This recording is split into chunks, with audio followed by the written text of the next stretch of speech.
الحمد لله وكفى وسلام على عباده الذين اصطفى أما بعد فأعوذ بالله من الشيطان الرجيم بسم الله الرحمن الرحيم إن الله وملائكته يصلون على النبي يا أيها الذين آمنوا صلوا عليه وسلموا تسليما سبحان ربك رب العزة عما يصفون وسلام على المرسلين والحمد لله رب العالمين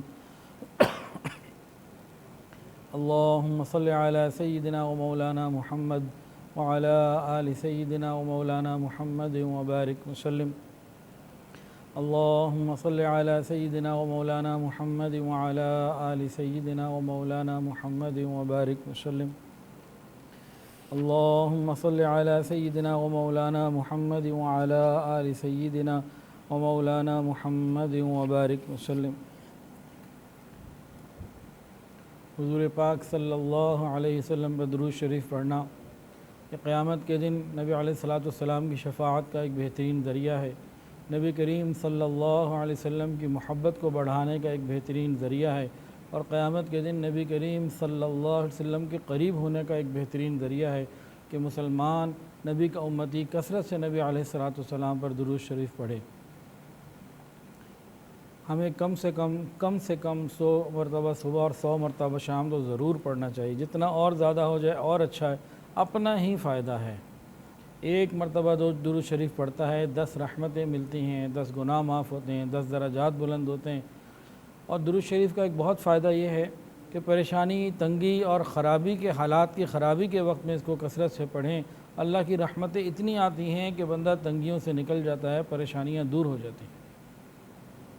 اللہ تعالی ہمیں اس عبادت کی توفیق عطا فرمائے۔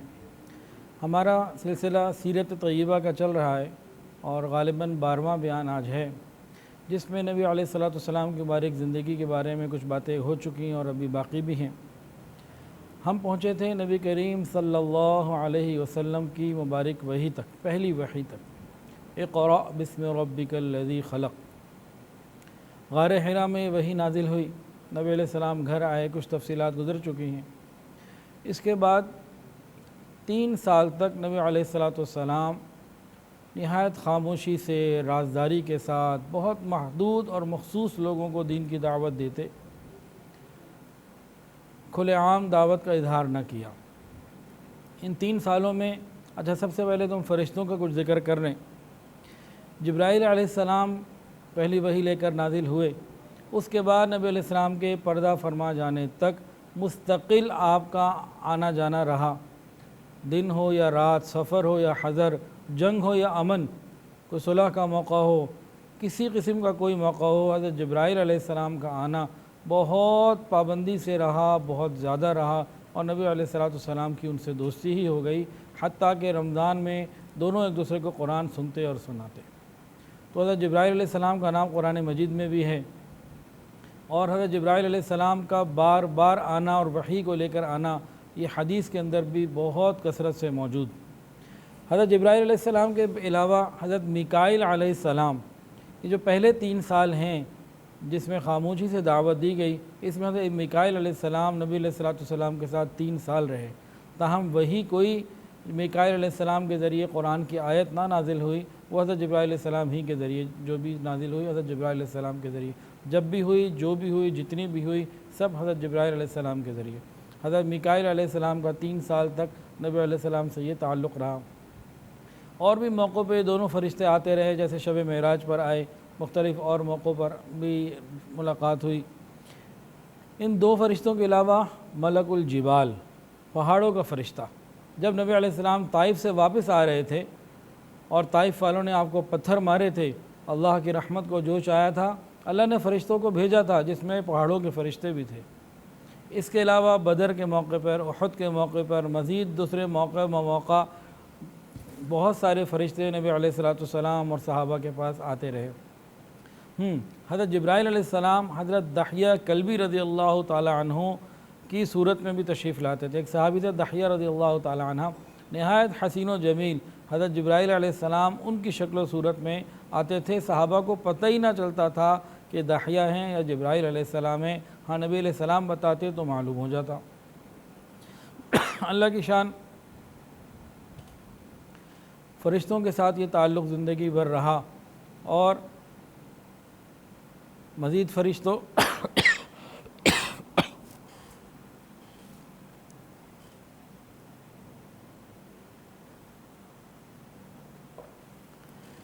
حضور پاک صلی اللہ علیہ وسلم نے حضرت جبرائیل علیہ السلام کو 2 مرتبہ ان کی اصلی شکل و صورت میں بھی دیکھا۔ تو یہ فرشتوں کا ایک مختصر سا تعارف ہو گیا۔ فرشتے کون ہیں؟ یہ نورانی مخلوق ہے، اور اللہ رب العزت ان کے بارے میں فرماتے ہیں لا یعصون اللہ ما امرہم ویفعلون ما یؤمرون، کہ کسی طرح کی کوئی اللہ کی نافرمانی ذرا سے بھی نہیں کرتے، بلکہ جو اللہ کہتے ہیں وہ کام فوری طور پر بجا لاتے ہیں۔ یہ فرشتوں کا تعلق نبی علیہ السلام سے شروع ہو گیا۔ اب ایمان کی دعوت اور صحابہ کرام کا ایمان قبول کرنا، یہ واقعات بتائے جائیں گے، لیکن اس سے پہلے بہت زیادہ ضروری ہے اس بات کو سمجھنا کہ جس وقت نبی علیہ السلام کو یہ دعوت کا کام دیا گیا کہ اللہ کا پیغام اللہ کے بندوں کے نام پہنچانے کا، اس وقت عرب کی حالت کیا تھی، عقائد کے اعتبار سے، مذہب کے اعتبار سے اور اخلاق کے اعتبار سے۔ تو مختصراً اس کا بھی ایک ہم تذکرہ کر لیتے ہیں۔ مشرکین مکہ اللہ کو تو مانتے تھے، لیکن اللہ کے ساتھ اور بہت کچھ بھی مانتے تھے۔ فرشتوں کے بارے میں کہتے تھے کہ یہ تو خدا کی بیٹیاں ہیں۔ اللہ فرماتے ہیں الکم الذکر ولہ الانثی تلک اذن قسمۃ ضیزیٰ، تمہارے لیے بیٹے ہیں، یعنی تمہارے بیٹے بھی ہوتے ہیں، اور اللہ کے لیے بیٹیاں ہی بیٹیاں، یہ کیسی تقسیم تم کرتے ہو؟ جنات کو بھی وہ اللہ رب العزت کا قریب اور رشتہ دار اور بارگاہ الہی میں بڑا مقبول سمجھتے تھے، اور ان کا بھی ادب ایسے ہی کرتے تھے جیسے خدا کا کیا جاتا ہے۔ اللہ فرماتے ہیں وَجَعَلُوا بَيْنَهُ وَبَيْنَ الْجِنَّةِ نَسَبًا، اور مشرکوں نے خدا اور جنات کے درمیان رشتہ داری بنا لی۔ بت پرستی یہ تو انتہائی حد تک تھی، اور یہ بت پرستی شروع کرنے والا جو شخص تھا عامر ابن لحی تھا، جس نے قبیلہ جرہم کو شکست دے کے مکہ کے اوپر قبضہ بھی کیا، کعبے کا متولی بن گیا۔ یہ ایک دفعہ جب باہر گیا تو بت لے کر آیا۔ تو بہرحال بت پرستی اتنی عام ہو گئی کہ ہر شخص کے لیے بت ہوتا، ہر قبیلے کے لیے بت ہوتا۔ صرف بیت اللہ شریف کے اندر 360 بت ان لوگوں نے سجا دیا۔ کوئی ایک ایسا یہاں تک تعلق تھا بتوں سے، کہیں سفر پہ جا رہے خوبصورت پتھر نظر آیا، اس کو بت بنا لیا، اس کی عبادت شروع کر دی۔ کچھ عرصے کے بعد اس سے اچھا خوبصورت کوئی پتھر مل گیا، اس کو اٹھا کے پھینک دیا، اس کا بت بنا کے اس کی عبادت شروع کر دی۔ یا اس طرح کا بھی واقعہ ہے کہ ایک آدمی سفر پہ جا رہا تھا تو بت رکھنا بھول گیا۔ یہ لوگ سفر میں جاتے تھے نا، اپنے تھیلے میں اپنے سامان میں اپنا خدا رکھ لیا کرتے تھے، تو کہ کہیں خدا کی ضرورت پڑ گئی تو کام تو آئے گا نا۔ تو ایک صاحب نے سفر پہ جانا تھا، انہیں یاد نہیں رہا کہ خدا کو ساتھ رکھنا تھا۔ راستے میں ان کو پریشانی، دل کیا چلو عبادت کی جائے۔ اب جب سامان میں دیکھا، تلاش کیا تو خدا نہیں، اب کیا کرے؟ تو دیکھا کہ آٹا موجود ہے کھانے کے لیے، اس آٹے کو جناب گوندا اور گوند کے اسی کی صورت بنا لی، اسی کو بت بنا لیا اور اسی کی عبادت شروع کر دی۔ چلو جی تسکین ہو گئی، ایک کام تو ہو گیا۔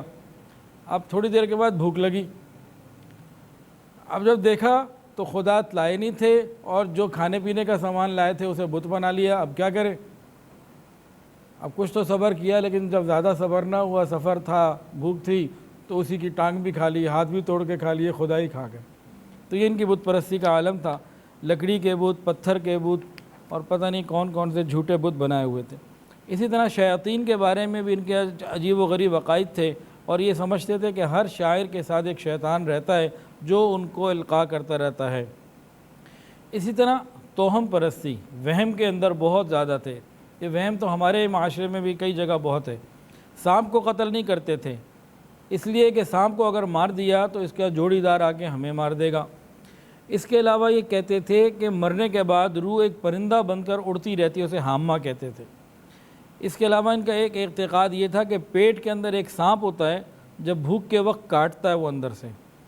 اس کے علاوہ جب کسی شخص کے پاس 1000 اونٹ ہو جاتے تو ایک اونٹ کی آنکھ پھوڑ دیتے کہ چلو نظر نہ لگے۔ جب قحط پڑتا تو کسی بھی جانور کی دم کے اوپر جو ہے نا وہ رسی باندھ دیتے اور آگ لگا دیتے، اور سمجھتے کہ جانور تڑپے گا تو آسمان سے بارش آئے گی۔ اسی طرح ایک اور ان کے اندر عجیب و غریب ان کی بات یہ تھی کہ سفر پہ جاتے ہوئے کسی درخت کے اوپر، کسی ٹہنی کے اوپر ایک دھاگے سے گرہ باندھ دیتے اور واپس آ کے اس گرہ کو چیک کرتے۔ اگر وہ جیسی لگا کے گئے تھے ویسی ہی پاتے تو سمجھتے کہ ان کی بیوی نے کوئی غلط کام نہیں کیا، اور اگر دیکھتے کہ گرہ کھل گئی ہے تو سمجھتے کہ بیوی نے ضرور کوئی برا کام کیا ہے، بدکاری کی ہے۔ اس کے علاوہ سفر میں جاتے، راستہ چلتے چلتے راستہ بھول جاتے، اب کیا کریں، راستہ تلاش کرنا ہے، اپنے کپڑے الٹے کر کے پہن لیتے کہ جی اب راستہ مل جائے گا۔ اس قسم کے بے حساب سینکڑوں نہیں ہزاروں ان کے عقائد تھے، عجیب و غریب۔ اس کے علاوہ اخلاقی کیفیت کیا تھی؟ جنگجوئی، لڑنا، معمولی سی بات پہ سینکڑوں قتل، برسوں لڑائیاں معمولی سی بات کے اوپر۔ اس کے علاوہ شراب پینا، یہ تو ان کی گھٹی میں پڑا ہوا تھا، مکے کا ہر گھر میکدہ بن گیا تھا، بلکہ بعض وہ لوگ جن کے اندر اللہ نے فطرتاً شراب کی نفرت ڈالی ہوئی تھی ان کے نام گنے جا سکتے تھے، اتنی زیادہ وہاں شراب عام تھی۔ اس کے علاوہ سود خوری، بہت شوق سے، فخر سے اور بڑے جو ہے نا وہ دھڑلے سے سود لیا کرتے تھے۔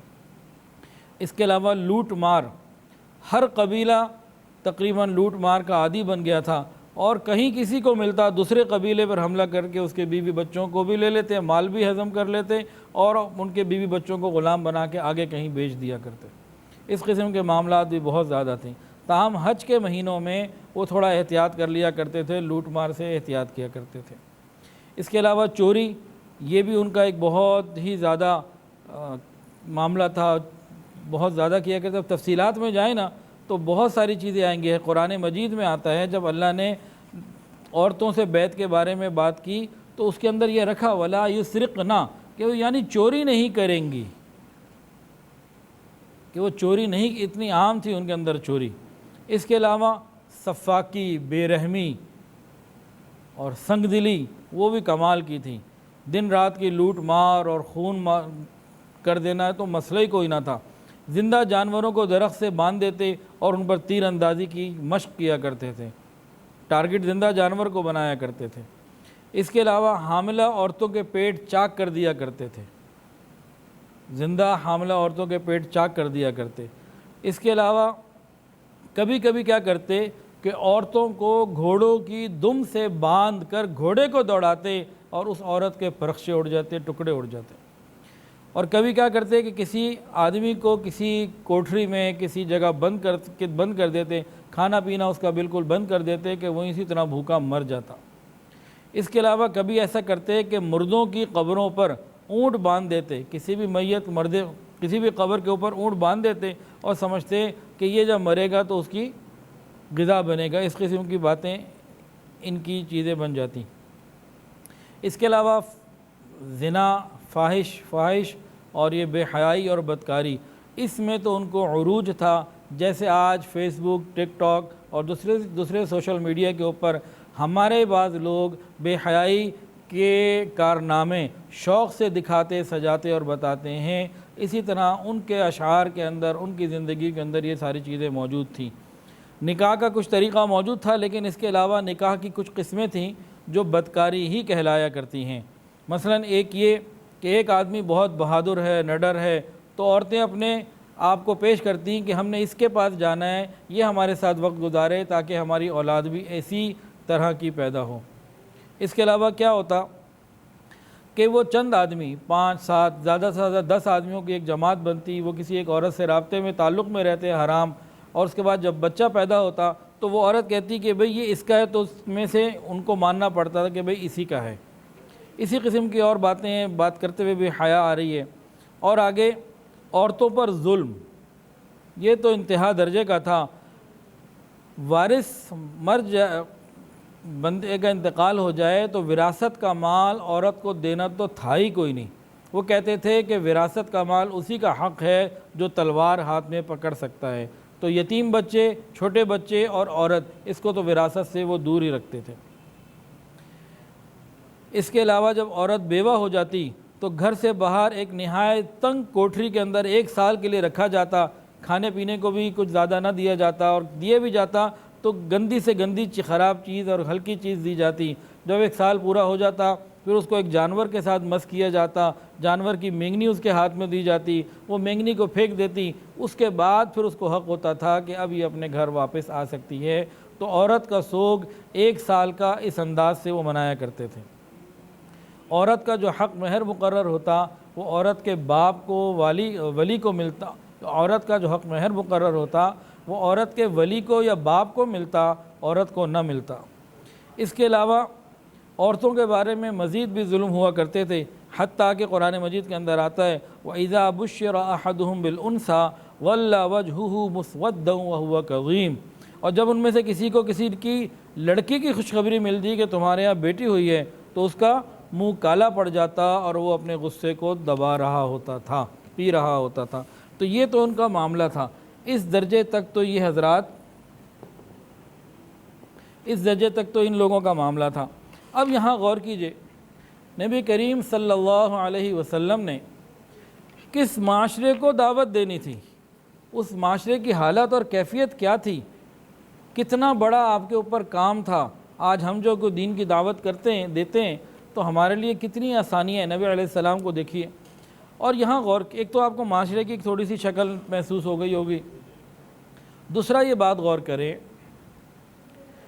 بہت اہم بات ہے، نبی علیہ السلام جس وقت آپ نے دعوت کا کام شروع کیا، 40 سال کی عمر میں وحی کا نزول ہوا اور آپ نے آگے بات کرنا شروع کی، اس وقت اہل مکہ اور یہ عرب کے لوگ بلا مبالغہ جاہلیت کی زندگی اور جنگلی زندگی، وائلڈ لائف گزار رہے تھے، اور 23 سال کے قلیل عرصے میں جب رسول اللہ صلی اللہ علیہ وسلم دنیا سے تشریف لے گئے تو ایک انگریز مورخ لکھتا ہے کہ Arabia become the nursery of heroes, کہ عربیہ جو ہے سعودی عرب یہ ہیروز کی ایک نرسری بن چکی تھی۔ ابھی آپ نے تفصیل سے تھوڑا سا سنا کہ حالات کیا تھے، نبی علیہ السلام کو کن لوگوں کی اصلاح کے لیے بھیجا گیا، اور 23 سال کے بعد ہوا کیا،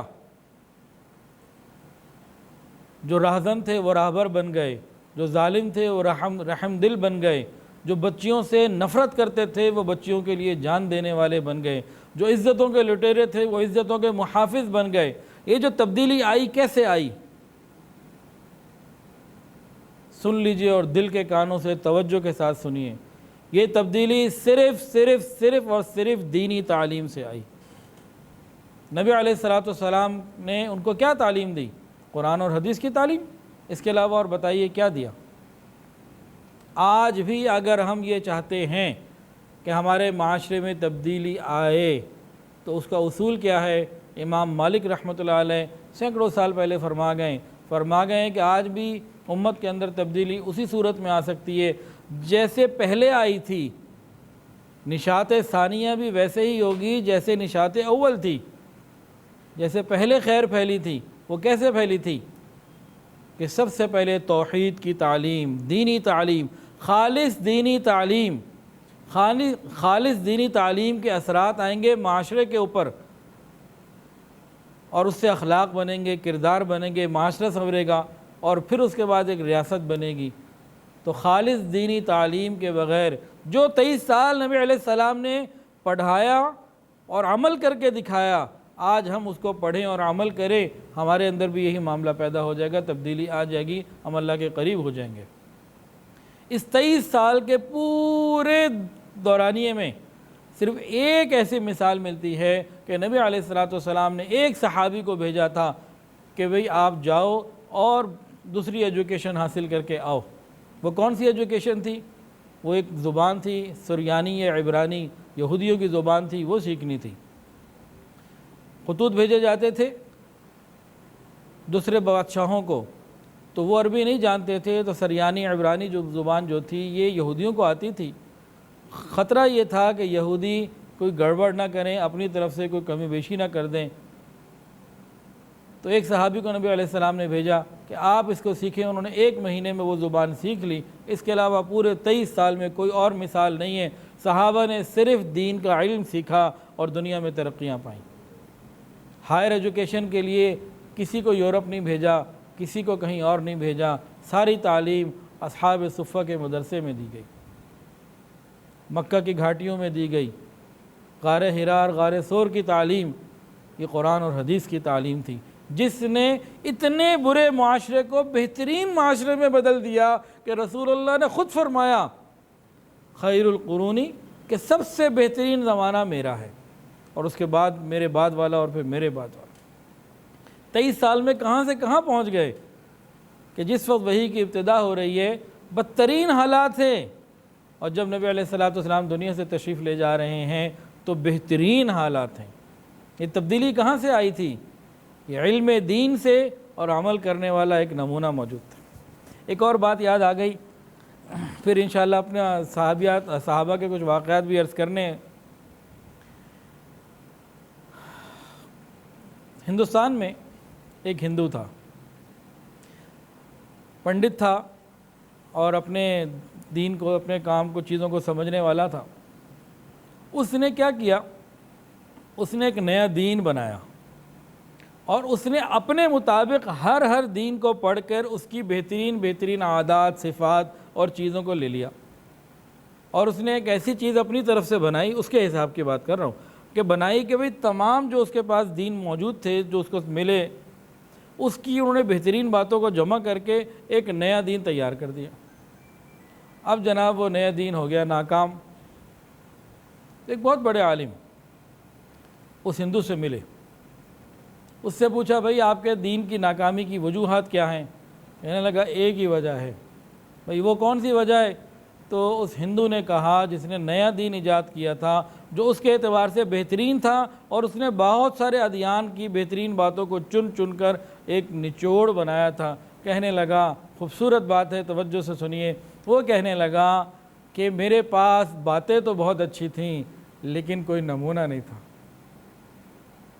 میرے پاس کوالٹیز تو بہت میں نے اچھی جمع کر لی تھی، چن کے میں نے جمع کی تھی اپنے حساب سے، لیکن ان تمام چیزوں کے لیے نمونہ کوئی نہیں تھا۔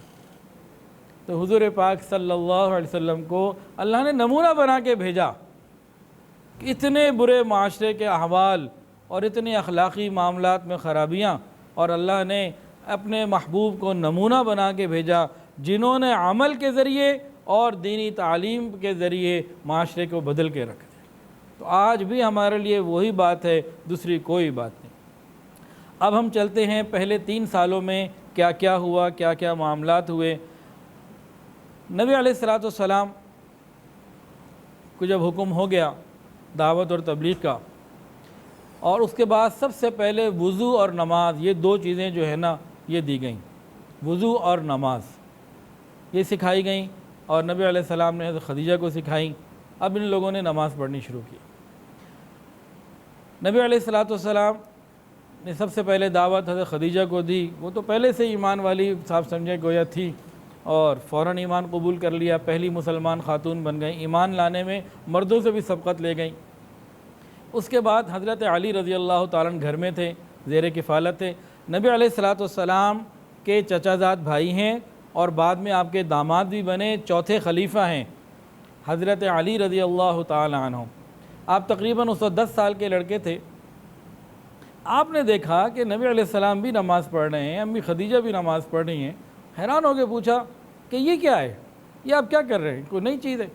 نبی علیہ الصلوۃ والسلام نے ان کو دعوت دی، فرمایا کہ اللہ وحدہ لا شریک کی طرف تمہیں میں دعوت دیتا ہوں، میں اللہ کا پیغمبر اور نبی ہوں اور رسول ہوں، اور لات، عزیٰ اور منات ان بتوں کی مخالفت کرو، ان سے نفرت کرو۔ حضرت علی نے کہا کہ مجھے کوئی نئی بات معلوم ہو رہی ہے، یہ اچھا ایسا ہے کہ میں اپنے والد ابو طالب سے پوچھ کے پھر بتاؤں گا۔ نبی علیہ السلام کو یہ ہوا کہ یہ بات لیک نہ ہو جائے، تو حضرت علی سے فرمایا کہ دیکھو بھئی، ابھی آپ چاہے ایمان قبول نہیں کریں لیکن رہنا خاموش، کسی سے ذکر اور مشورہ مت کرو۔ یہ بات ہوئی، رات میں اللہ نے حضرت علی رضی اللہ عنہ کے دل میں ایمان کی محبت اور اسلام کی محبت پیدا کر دی۔ اگلے دن حاضر ہوئے، کہنے لگے کہ جی بتائیے آپ کس چیز کی دعوت دیتے ہیں؟ نبی علیہ السلام نے فرمایا اسی بات کی دعوت دیتا ہوں، تم یہ کہہ دو اللہ وحدہ لا شریک ہے، اس کا کوئی شریک نہیں اور کوئی عبادت کے لائق نہیں، اور میں اللہ کا بندہ اور اس کا رسول ہوں، اور بتوں سے نفرت اور لات و منات سے نفرت کرنی ہے، ان سے کچھ نہیں ہوتا۔ حضرت علی رضی اللہ تعالیٰ عنہ نے اسلام قبول کر لیا۔ نبی علیہ الصلوۃ والسلام نے ان سے فرمایا کہ کہ دیکھو ابھی کسی سے اس کا ذکر نہ کرنا۔ اس کے بعد ایک اور گھر کے اندر موجود تھے، غلام تھے، زید بن حارثہ۔ زید بن حارثہ رضی اللہ تعالی عنہ، ان کا واقعہ بھی بہت ہی عجیب ہے، وہ بھی آپ کو سناتے ہیں۔ صحابہ کرام کے واقعات سے نا زندگیوں میں بڑی برکتیں آتی ہیں۔ نبی علیہ الصلوۃ والسلام نے ان کو دعوت دی، انہوں نے بھی دعوت ایمان کو قبول کر لیا۔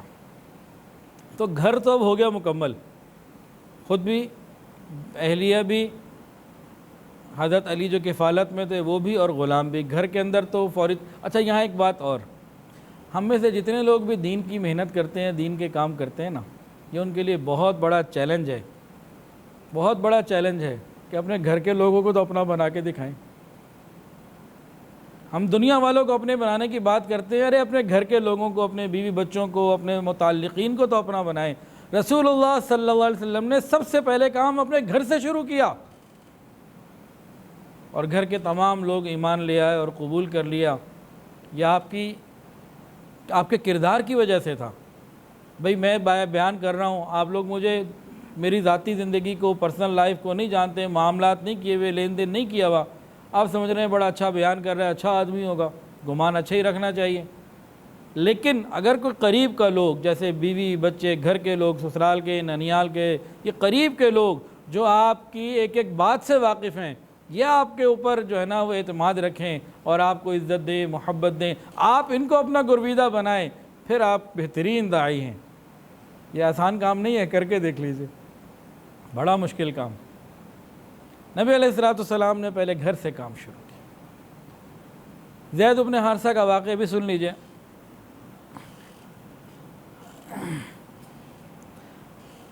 ان کی والدہ کا نام تھا سعدی بنت ثعلبہ۔ یہ اپنے بیٹے زید بن حارثہ کے ساتھ کہیں جا رہی تھیں اپنے میکے کی طرف، تو راستے میں ایک اور قبیلہ تھا بنو قین، انہوں نے حملہ کیا اور مال اسباب لوٹ لیا اور بچوں کو چھین لیا، اور بچوں کو لے جا کے آگے عکاظ کے میلے میں فروخت کر دیا، کہیں فروخت کر دیا۔ اس کے بعد عکاظ کے میلے میں زید بن حارثہ غلام کی حیثیت سے فروخت ہونے کے لیے پہنچے۔ تو ایک صاحب تھے قریش کے، بہت دولت مند سردار تھے، حکیم ابن حزام، انہوں نے بہت سارے وہاں سے غلام خریدے، تو زید بن حارثہ کو بھی خرید لیا۔ خرید کر آئے اور حضرت خدیجہ کے پاس آئے، کہنے لگے کہ بھئی یہ میں آپ کو دینا چاہتا ہوں۔ حضرت خدیجہ ان کی پھپھی تھی رشتے میں، کہا کہ بھئی ایک غلام میں آپ کو دینا چاہتا ہوں، آپ پسند کر لیجئے۔ حضرت خدیجہ نے سب کو دیکھا اور ان کے اوپر نظر ٹک گئی، اور ٹکنے کے بعد ان کی ذہانت اور چہرے کی معصومیت کو کہا کہ بھئی یہ مجھے دے دیں۔ انہوں نے ان کو ہدیہ کر دیا کہ چلے پھپھی کو گفٹ کر دیا۔ ہمیں بھی چاہیے ہم بھی اپنی پھپھیوں کو، خالاؤں کو کوئی تحفے دیا کریں، اچھی بات ہوا کرتی ہے۔ ہم تحفے لینا تو چاہتے ہیں، دینا نہیں چاہتے، محبتیں بڑھتی ہیں۔ انہوں نے کہا چلو خالہ پھپھی کی محبت ملے گی۔ بہرحال اب یہ ان کے پاس سے، اس کے بعد حضرت خدیجہ کی نبی علیہ الصلوۃ والسلام سے شادی ہو گئی، نکاح ہو گیا۔ نکاح کے بعد حضرت خدیجہ یہ چاہتی تھیں کہ میں اپنے شوہر کو کوئی تحفہ دوں، تو انہوں نے اپنے محبوب غلام اور جو بہترین شریف تھے ان کو، حضرت زید بن حارثہ کو، نبی علیہ السلام کی خدمت میں دے دیا۔ اس طرح حضرت زید بن حارثہ بکتے بکاتے نبی علیہ الصلوۃ والسلام کی خدمت میں پہنچ گئے۔ پیچھے ماں کا رو رو کے برا حال، میرا زید رو رو کے برا حال، اور والد بھی بہت بیچارہ، پریشان اور حیران، اور ہر قافلے والے سے، ہر گزرنے والے سے ملک کے گوشے گوشے میں ڈھونڈتے پھرتے تھے کہ میرا زید کدھر گیا۔ کہتے تھے کاش مجھے معلوم ہو جاتا کہ تو عمر بھر کبھی واپس آئے گا بھی کہ نہیں، ساری دنیا میں میری زندگی کا غرض صرف اتنی ہے کہ تو مجھے مل جائے۔ کہتے تھے کہ سورج اپنے طلوع ہونے کے ساتھ مجھے اپنے بیٹے کی یاد دلاتا ہے، جب غروب ہوتا ہے تو بھی یہی یاد دلاتا ہے، اور جب ہوائیں چلتی ہیں تو اسی کی یاد کو بھڑکا دیتی ہیں۔ ہائے میرا غم اور میرا فکر کس قدر طویل ہو گیا۔ اور کہتے تھے میں اپنے اونٹ کو تیزی سے دوڑا کر زمین میں اس کی تلاش کرتا رہوں گا اور اس کے پھرنے سے نہیں اکتاؤں گا اس وقت تک کہ میرا اونٹ تھک کر نڈھال نہ ہو جائے، میں اپنے بیٹے کو تلاش کرتا رہوں گا۔ اس طرح کے اشعار کے ترجمہ ہیں۔ ایک مرتبہ حضرت زید بن حارثہ کا جو قبیلہ تھا ان کے لوگ حج پر آئے، اور وہاں حج پر زید سے ملاقات ہو گئی، زید بن حارثہ رضی اللہ تعالیٰ عنہ، اور دونوں نے ایک دوسرے کو پہچان لیا۔ اب یہ لوگ جب حج کے بعد واپس گئے تو جاتے ہی زید بن حارثہ کے والد کو کہا کہ جناب ہم تو آپ کے بیٹے سے مل کر آئیں، مکہ میں فلانی جگہ پر ہے۔ وہ تو تڑپ گئے اور تیار تھے ہی، فوری طور پر بہت سارا مال و اسباب لیا، دولت لی کہ فدیے میں جو مانگیں گے سب دے دیں گے، جتنا مانگیں گے سارا مال لیا، اپنے بھائی کو، اپنا بھائی کعب کو بھی ساتھ لیا کہ چلو بھئی مکے چلو۔ مکے آئے، نبی علیہ السلام کو ملے، کہا آپ تو بڑے اونچے خاندان والے ہیں، آپ رحم دلی کرنے والے ہیں، آپ انصاف کرنے والے ہیں۔ نبی علیہ السلام کی صفات کو بیان کیا اور اس کے بعد کہنے لگے کہ بھئی میرا بیٹا آپ کے پاس، کون سا آپ کا بیٹا میرے پاس ہے؟ کہا زید بن حارثہ۔ نبی علیہ السلام کو جب بات معلوم ہوئی، انہوں نے کہا بھئی اچھا ایسا کرتے ہیں، زید بن حارثہ کو بلا لیتے ہیں، وہ آپ کے ساتھ جانا چاہے آپ لے جاؤ، اور جتنا مال ساتھ لائے وہ بھی ساتھ لے جاؤ، اور میرے ساتھ رہنا چاہیے اپنی خوشی کے ساتھ، تو پھر میں اس کے اوپر ظلم نہیں کروں گا، میں زیادتی نہیں کروں گا اور میں سختی نہیں کروں گا۔ دونوں خوش ہو گئے، کہنے لگے آپ نے بہترین انصاف کی بات کی ہے۔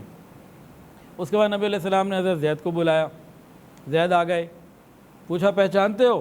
کہا جی ایک میرے والد ہے، ایک میرے چاچا ہیں۔ نبی علیہ السلام نے فرمایا کہ بھئی یہ تمہیں لینے آئے ہیں، تم جانا چاہتے ہو تو تمہیں پوری اجازت ہے، اپنی خوشی کے ساتھ جانا چاہتے ہو تو چلے جاؤ، اور رہنا چاہتے ہو تو اس کی بھی تمہیں اجازت ہے، جو تمہاری مرضی۔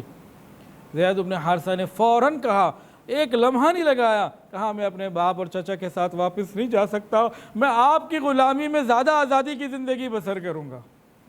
آپ کی غلامی یہ مجھے 100 آزادیوں سے، 1000 آزادیوں سے زیادہ اچھی لگتی ہے، آپ کی غلامی میں میں زیادہ آزاد رہ سکتا ہوں، میں نہیں جاتا۔ باپ اور چچا حیران، کہنے لگے بیٹا تم کیا کہہ رہے ہو؟ جیسے کہ ہوش میں تو ہو، عقل سے بات کر رہے ہو۔ حضرت زید بن حارثہ نے کہا کہ نہیں، میں نے جو ان کی صفات، اخلاق، کردار اور معاملات دیکھے ہیں، میں ان کو چھوڑ کے ہرگز نہیں جانے لگا۔ نبی علیہ السلام نے جب یہ بات دیکھی نا تو بہت خوش ہو گئے، اور قریش حضرت زید کا ہاتھ پکڑا، قریش کے مجمع میں جا کے کھڑے ہو کے فرمایا آج کے بعد زید میرا بیٹا ہے اور یہ میرا وارث ہے، میں اس کا وارث ہوں۔ جب باپ اور چچا نے سارا حال دیکھا بہت خوش اور مطمئن ہو گئے اور خوشی خوشی واپس چلے گئے۔ تو حضرت زید رضی اللہ تعالیٰ عنہ کتنے خوش نصیب تھے کہ نبی علیہ السلام کی غلامی ہر قسم کی آزادی کے بارے بدلے میں قبول فرما لی۔ پھر اللہ کے محبوب نے بھی کیسے احسان کا بدلہ احسان ہوتا ہے نا، محبت کا بدلہ محبت ہوتا ہے، خیر خواہی کے ساتھ کیسا معاملہ کیا، کہا کہ آج سے یہ میرا بیٹا ہے، اور یہ زید ابن محمد کہلانے لگے۔ حتیٰ کہ قرآن مجید کی آیت نازل ہوئی ادعوہم لآبائہم، کہ جو منہ بولے بیٹے ہوتے ہیں، متبنہ ہوتے ہیں، یہ اپنے والد کی طرف ہی پکارے جائیں گے، یہ جو لے کے پال رہے ہیں ان کی طرف نہیں پکارے جا سکتے۔ تو پھر زید ابن حارثہ یہ زید ابن محمد ہوئے، اور اس آیت کے بعد دوبارہ زید ابن حارثہ ہو گئے، اور نبی علیہ السلام کے چہیتے کہلاتے تھے۔ ان کو صحابہ کہتے تھے زید الحب، چہیتے زید، یعنی رسول اللہ صلی اللہ علیہ وسلم کے چہیتے زید، یہ ان کا معاملہ تھا۔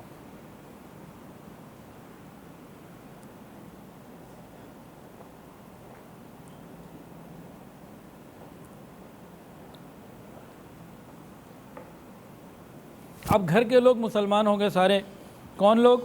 بیوی، یہ جو حضرت زید تھے، اور حضرت علی۔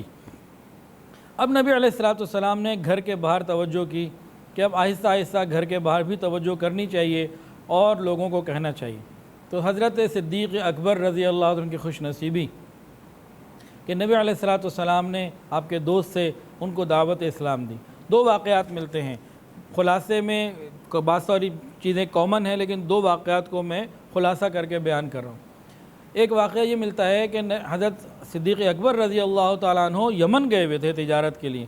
وہاں کسی راہب نے، عالم نے کسی پرانی کتاب کے ان کو کہا کہ دیکھو وہ وقت آ گیا ہے اور میں تمہیں بشارت دیتا ہوں، اور اس طرح کی بات کی، ان کا دل مطمئن بھی ہوا، خوش بھی ہوا کہ نبی آنے والے ہیں۔ اب نبی علیہ السلام ادھر دعوت دے چکے تھے دین کی، ادھر سے حضرت ابوبکر صدیق آئے اور نبی علیہ السلام نے ان کو توحید کی دعوت دی کہ میں تمہیں دعوت دیتا ہوں ایک اللہ وحدہ لا شریک کی، جس کے سوا کوئی عبادت کے لائق نہیں، اور میں اللہ کا بندہ اور اس کا رسول ہوں، اور بتوں کے خلاف اور ان کی نفرت کی بات کی۔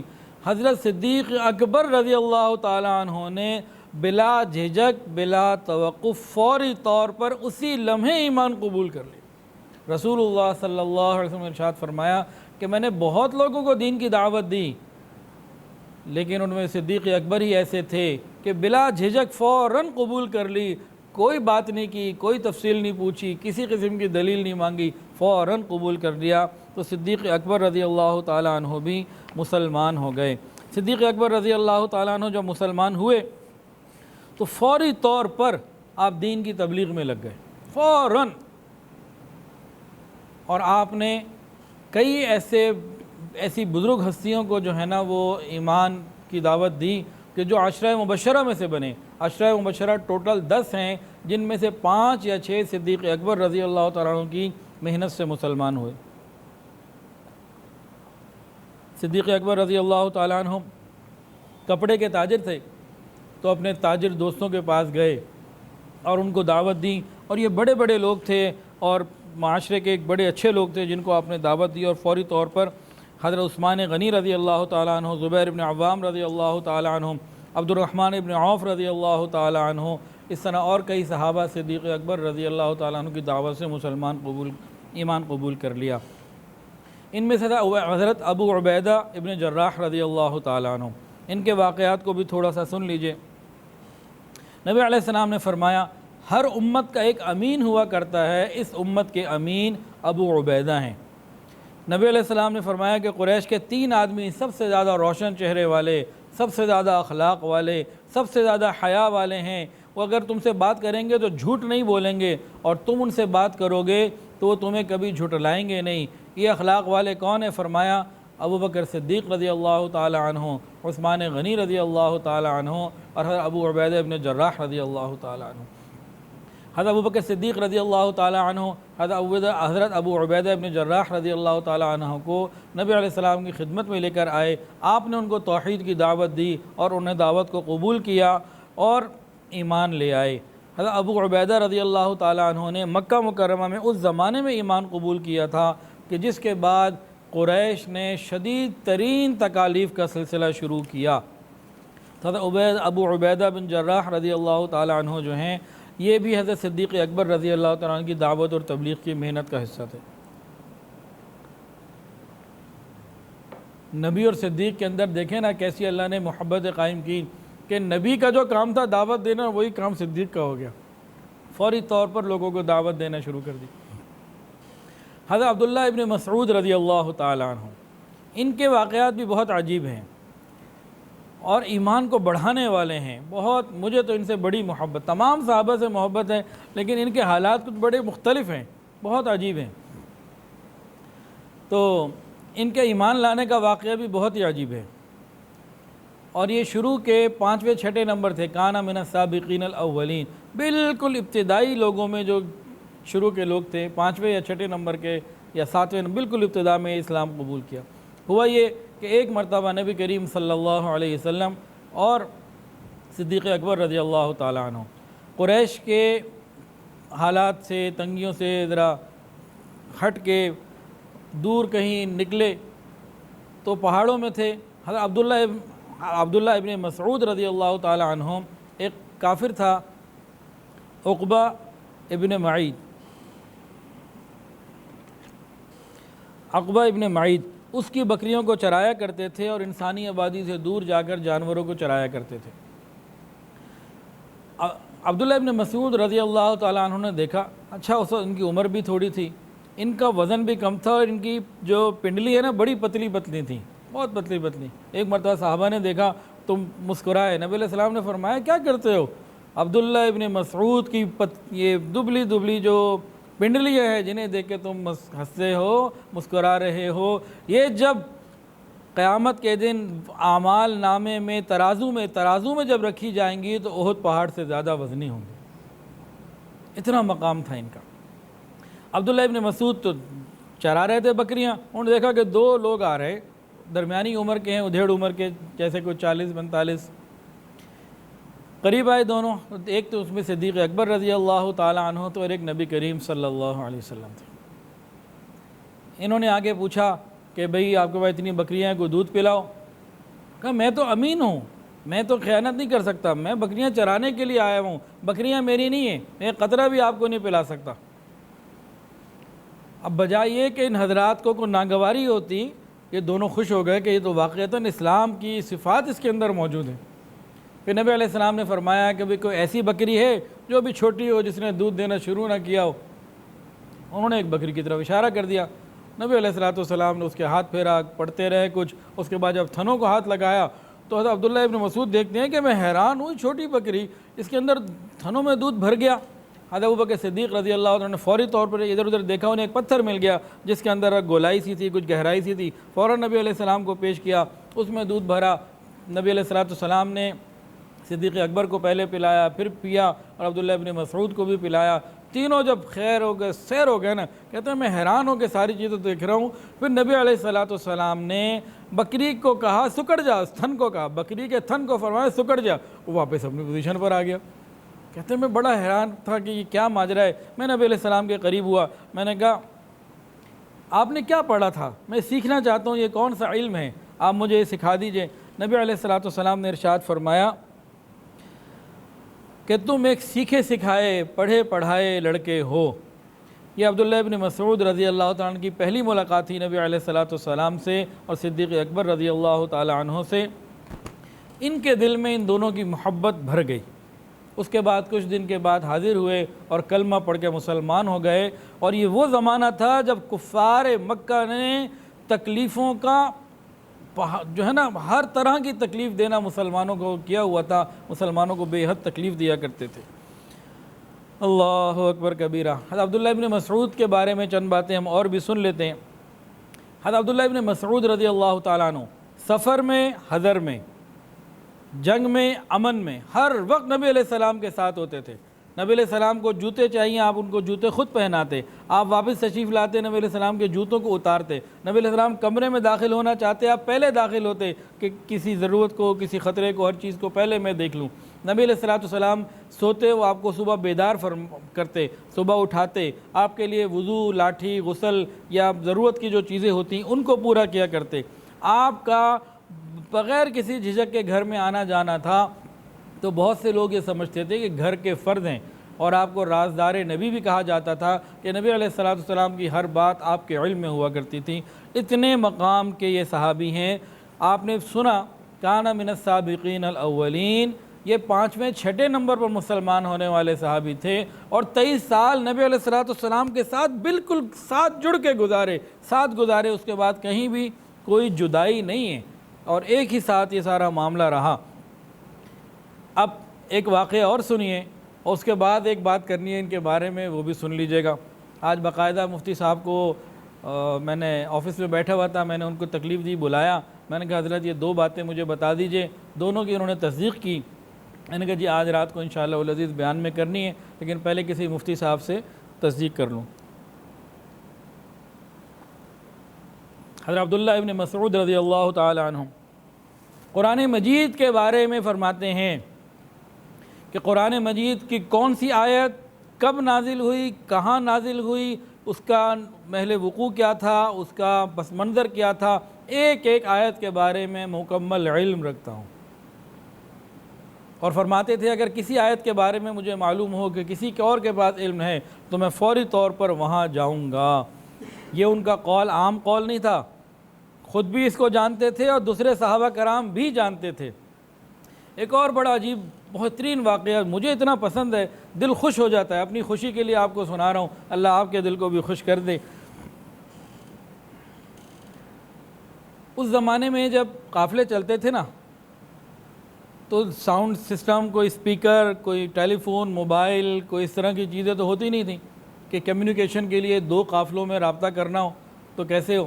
تو اس زمانے میں ایسے لوگ ہوتے تھے منادی جو ہر قافلے میں ہوتے تھے، جن کی آواز 1 2 3 4 کلومیٹر تک بھی جایا کرتی تھی بعض مرتبہ۔ ہر قافلے میں ایسے لوگ ہوتے تھے۔ اب 2 قافلے جا رہے، دونوں دور ہیں، اب 1 کلومیٹر کا فاصلہ ہے یا کم ہے یا 2، یہ نہیں معلوم، دونوں فاصلے دور ہیں، لیکن دونوں قافلوں کو دور سے اندازہ ہو گیا کہ ادھر بھی کوئی قافلہ ہے، ادھر بھی کوئی قافلہ ہے۔ قافلہ جب چلتا ہے تو اس کی گرد ہوتی ہے، اور پھر ایک آدمی جب ایک زندگی گزار رہا ہوتا ہے اس کو پتہ لگ جاتا ہے۔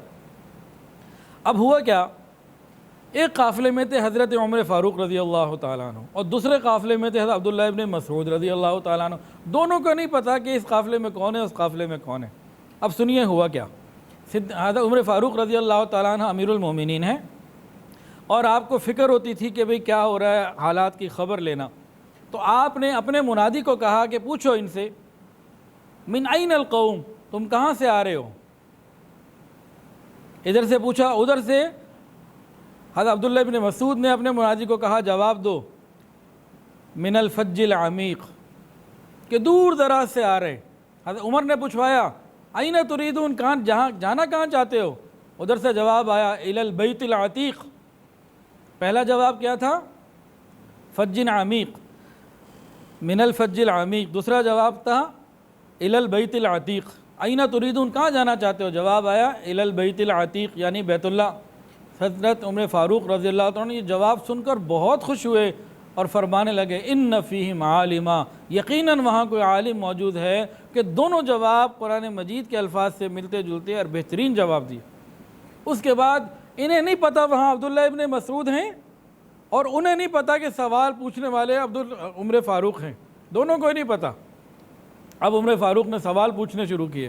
اب سوال کیا جا رہا ہے، انہیں معلوم ہو گیا نا ادھر کوئی عالم ہے. سوال پوچھا ای القرآن اعظم، قرآن مجید کی سب سے عظیم آیت کون سی ہے. ادھر سے جواب آیا اللہ لا الہ الا هو الحی القیوم، اللہ وہ زندہ و جاوید ہستی ہے جو تمام کائنات کو سنبھالے ہوئے.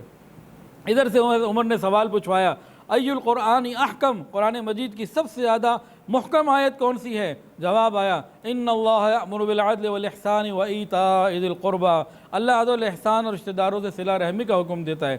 ادھر سے سوال گیا ای القرآن اجمع، قرآن مجید کی سب سے زیادہ جامع آیت کون سی ہے. جواب آیا فمن یعمل مثقال ذرۃ خیرا یرہ ومن یعمل مثقال ذرۃ شرا یرہ، جو کوئی ذرہ برابر نیکی لائے گا ادھر پالے گا، برائی لائے گا تھوڑی سی بھی تو وہ بھی پالے گا. اب انہوں نے ایک اور سوال فرمایا ای القرآن اجمع اخوف، قرآن مجید کی سب سے زیادہ خوف دلانے والی آیت کون سی ہے. یہ پوچھا. وہاں سے جواب آیا لیس بامانیکم ولا امانی اہل الکتاب من یعمل سوءا یجز بہ ولا یجد لہ من دون اللہ ولیا ولا نصیرا. فرمایا اللہ کہتے ہیں انجام جو ہے نا تمہاری آرزوؤں پر نہیں ہونا، نہ اہل کتاب کی آرزوؤں پر ہونا ہے. جو کوئی گناہ نافرمانی کرے گا اپنے کیے کی سزا پائے گا، اور اللہ کے مقابلے میں کوئی حامی، کوئی مددگار، کوئی تمہیں نصرت کرنے والا نہیں ملے گا. جس قرآن کی سب سے خوف والی آیت. ادھر سے انہوں نے کہا پوچھو ای القرآن ارجا، قرآن مجید کی سب سے زیادہ رحمت والی، امید والی آیت کون سی ہے. ادھر سے جواب آیا قل یا عبادی الذین اسرفوا علی انفسہم لا تقنطوا من رحمت اللہ ان اللہ یغفر الذنوب جمیعا انہ هو الغفور الرحیم. اے نبی کہہ دیجئے کہ میرے بندو جنہوں نے اپنی جانوں پر ظلم کیا ہے، زیادتی کی ہے، اللہ کی رحمت سے مایوس نہ ہونا، یقیناً اللہ سارے گناہ معاف کر دے گا، وہ بڑا غفور و رحیم ہے. یہاں تک سوال سارے پورے کرنے کے بعد حضرت عمر فاروق رضی اللہ عنہ نے کہا ان سے پوچھو افیکم عبداللہ ابن مسعود، کیا تمہارے اندر عبداللہ ابن مسعود موجود ہیں. جواب آیا اللہم نعم، ہاں ہمارے اندر عبداللہ ابن مسعود موجود ہیں. ایسے یہ صحابی تھے اور بلند ہمت تھے.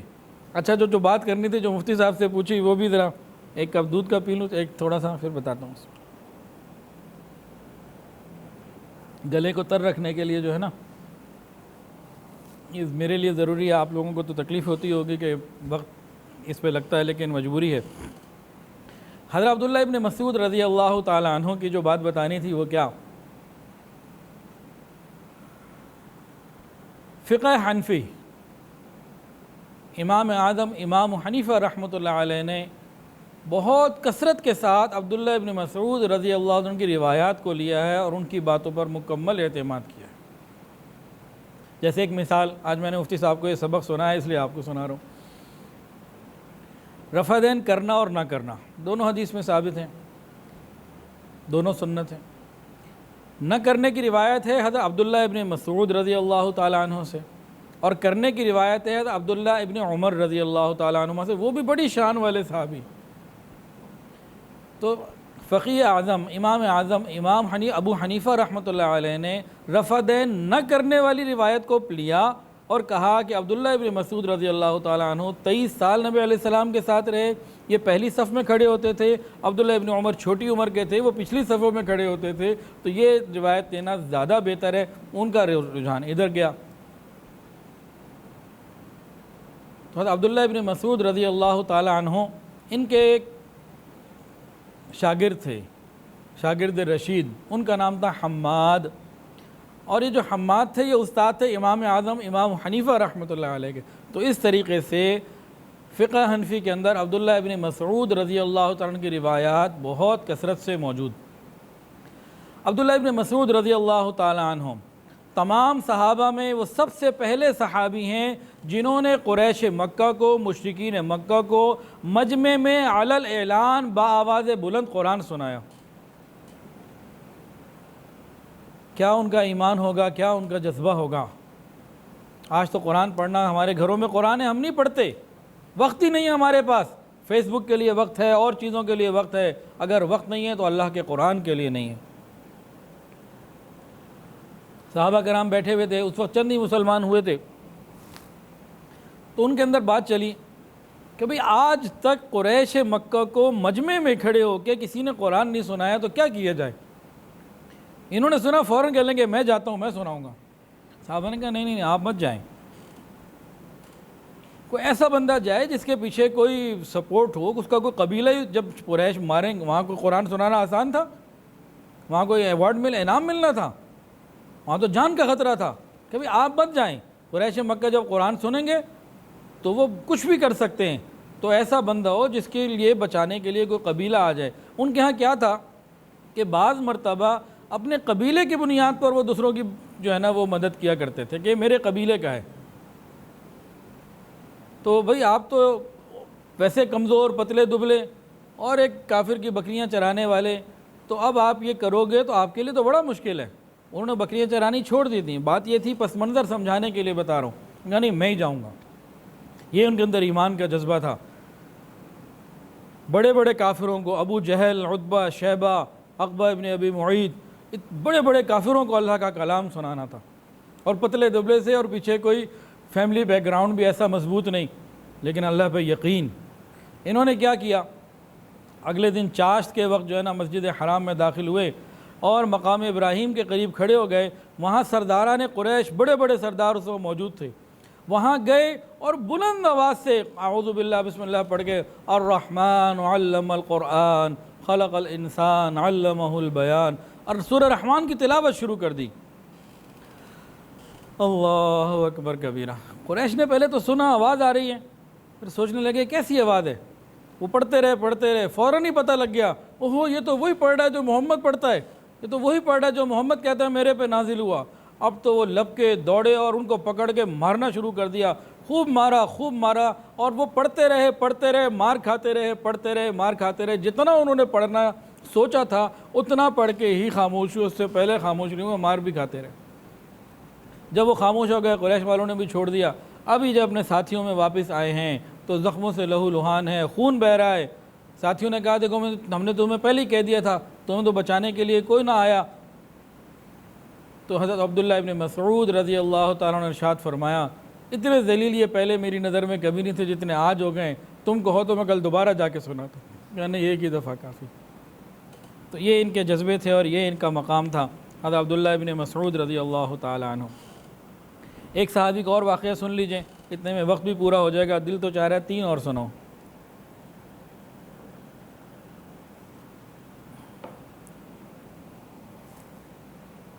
لوگ کہتے ہیں دشمن اسلام تلوار کے زور پہ پھیلا۔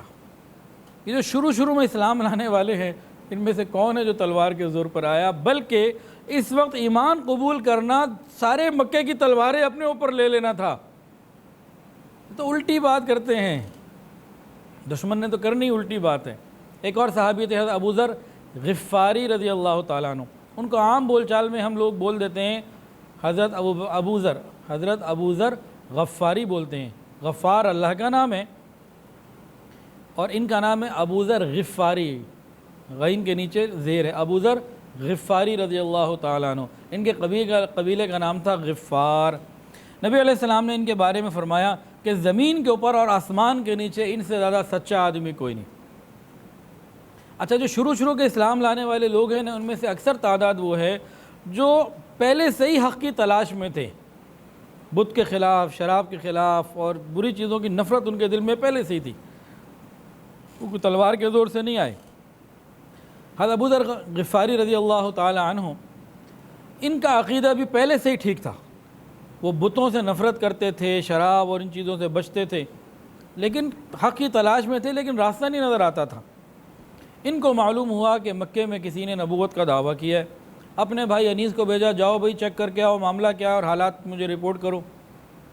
وہ آئے، نبی علیہ السلام کی باتوں کو سنا، ملے، سارا کچھ دیکھ کے واپس گئے اور اپنے بھائی ابو ذر غفاری کو کہا کہ بھئی قریش کہتے ہیں کہ یہ شعر بولتے ہیں، حالانکہ وہ تو شعر نہیں ہے، وہ تو بہت عجیب کلام ہے، اور وہ ساری انہی باتوں کی دعوت دیتے ہیں جو آپ کہتے ہو کہ اچھے اخلاق، صلہ رحمی، نیکی، وہ تو یہی باتیں کرتے ہیں۔ ابو ذر غفاری رضی اللہ تعالیٰ عنہ کی تسلی نہ ہوئی، انہوں نے کہا نہیں تم چھوڑو، میں جاتا ہوں، تمہاری باتوں سے میرا مسئلہ پورا نہیں ہوا۔ اب یہ چلے، بھائی نے کہا دیکھو بھئی قریش مکہ جو ہیں وہ بڑے ظالم ہیں، اور بہت جو ہے نا وہ ان کو پتہ لگ گیا نا کہ آپ اس مقصد کے لیے جا رہے ہو تو پھر آپ کی خیر کوئی نہیں۔ اب یہ بھی ڈرتے ہوئے اور ساتھ ایمان کی روشنی لینے کے لیے پہنچے۔ جب مکہ پہنچے ہیں، اب کسی سے کوئی بات چیت نہیں ہو رہی، کس سے پوچھیں؟ یہ اظہار کرنا مشکل کہ اس کام کے لیے آئیں کہ پورا مکہ دشمن۔ اب یہ سارا دن حرم میں بیٹھے رہے، رات آ گئی، اب جائیں کہاں، ٹھکانہ بھی کوئی نہیں۔ اتنے میں حضرت علی رضی اللہ تعالیٰ نے دیکھا ایک مسافر ہے، کہا بھی کوئی رات کو ٹھہرنا ہے، تو ان کو گھر لے آئے، گھر میں رات کو رہے، اور ساری رات دونوں کی کوئی بات اس بارے میں نہیں ہوئی کہ آپ آئے کیوں ہیں، مقصد کیا ہے، کون ہے، کہاں ہیں۔ صبح وہ چھوڑ دی۔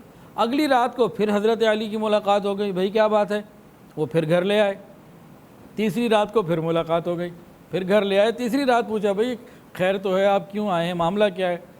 ابو ذر غفاری رضی اللہ عنہ فرمانے لگے کہ بھئی دیکھو بھئی بات یہ ہے کہ ایک وعدے کے اوپر میں بتاتا ہوں کہ آپ میری رہنمائی کر سکتے ہو تو کرو، لیکن کسی کو علم نہ ہو بتانا نہیں، اور میں بڑی دور کا سفر کر کے نبی سے ملنے اور ان کا پیغام پوچھنے کے لیے آیا ہوں کہ جو نبی آئے ہیں۔ حضرت علی تو خوشی ہو گئے، کہنے لگے سبحان اللہ، آپ کو میں لے کے چلتا ہوں، اور کہنے لگے اللہ کی قسم وہ تو واقعی اللہ کے رسول ہیں، اور دیکھو صبح جہاں میں جاؤں نا میرے پیچھے پیچھے چلے آنا، اور میں یوں اگر کوئی خطرہ محسوس کروں گا تو ایسے بیٹھ جاؤں گا، اور جیسے میں قضائے حاجت کر رہا ہوں تو تم اس بات کو سمجھ لینا کہ یہ خطرہ ہے، اور جب میں چلنے لگوں تو میرے پیچھے چلتے رہنا، اور جہاں میں جاؤں بس وہیں تم نے جانا ہے۔ اس طرح میں ساتھ تو لے کے جا نہیں سکتا، میرے پیچھے دور دور مجھے فالو کرتے ہوئے آنا۔ انہوں نے اگلے دن ایسے ہی کیا۔ حضرت ابو ذر غفاری رضی اللہ تعالیٰ عنہ نبی علیہ السلام کے پاس آئے، اور نبی علیہ السلام سے جب ملاقات ہوئی تو انہوں نے کہا السلام علیکہ یا رسول اللہ۔ کتابوں میں لکھا ہے سیدنا ابو ذر غفاری رضی اللہ تعالیٰ عنہ وہ پہلے صحابی ہیں جنہوں نے اس طریقے سے السلام علیکہ یا رسول اللہ، گویا السلام علیکم جو ہمارے آج ہے، اس کو پہلی مرتبہ آپ نے ادا کیا، اور بعد میں پھر یہی طریقہ مسلمانوں میں رواج پا گیا۔